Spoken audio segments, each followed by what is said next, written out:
So we've been doing work on this project site for over the past 5 weeks. We've had student volunteers come out throughout each weekday from around 10 a.m. to 2 p.m. and they removed all the English ivy that was once previously on the site, and they planted California native plants.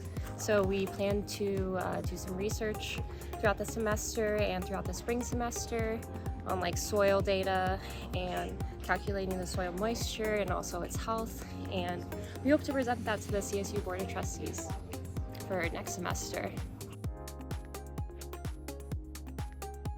Overall, we want to reduce pesticide usage and we want to have more California native plants.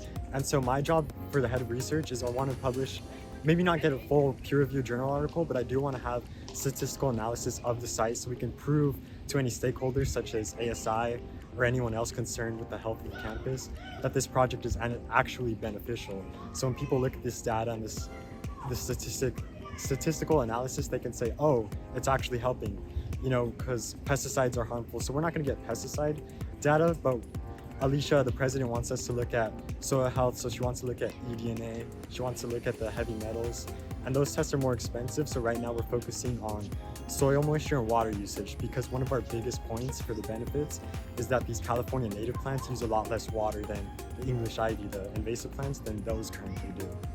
So one of our biggest road bumps is we also want to use an IPM, an integrated pest management, an IPM plan, because we want to make sure no pests get on the site without using pesticides.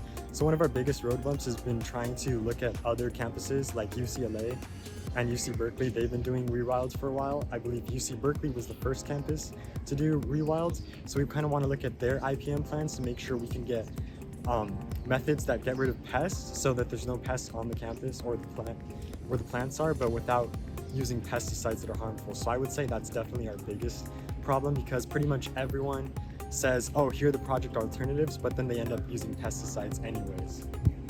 Through the work of like maybe around 8 volunteers that we had out here, we were able to get this all done within 5 weeks on a 1,000 square foot site. I'm hopefully like throughout the semester, maybe like the spring semester, we can have like other project sites, and we can have, instead of like having students do it, maybe have like the landscape crew from BBS help us out with that more, and then we can have the students do like research on the site instead and do more like data collection, so that we don't have as much like task and as much of we don't have too much like to do like each day, because it was like maybe around 4 to 5 hours of work each day for students.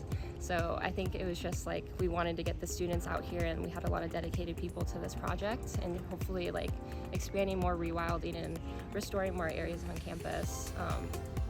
But I think for future projects it would just be like too much on the students to do all that. So yeah, hopefully we can get Beach Building Services to help us out with the rest of the campus, because this area is all managed by ASI, so we are under Sustain U doing this project. And yeah, so we didn't have much help from like the landscape crew or anything. It was just student volunteers doing all the work the entire time.